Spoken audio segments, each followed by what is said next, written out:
মাটি দিয়া যা রে বন্ধু আমায় কবর দিয়া যা। Good morning. আরে পাগলি, গুড মর্নিং না, গুড মর্নিং। আচ্ছা যাই হোক, আজকে সকাল সকাল গুড মর্নিং দিছো কেন? কেন আমি দিতে পারি না? না, যেদিন তুমি মিষ্টি কথা বলো সেদিন আমার ভয় লাগে। অবশ্যই তুমি আজকে কিছু চাবা। ঠিক বলছো, আসলে আমার কিছু টাকা লাগবে।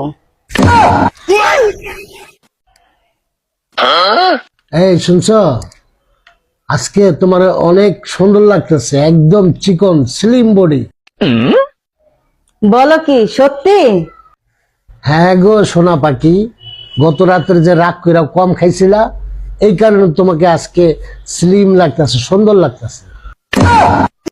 মানে আমি কি সত্যি মোটা? আরে না না, তুমি মোটা না, তুমি আরামদায়ক সাইজ। তোরে আরাম ভালো করে খাওয়া দিব আমি।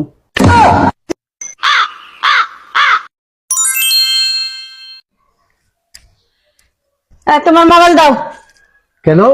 আমি চেক করব। তুমি ইউটিউবে সার্চ দিছো যে স্ত্রীর রাগ কেমনে কমানি যায়। হ্যাঁ তাই তো, স্বাস্থ্য অবশ্যই দিছি। চিন্তা করো না, আমার রাগ আমি নিজেই বাড়া রাখছি।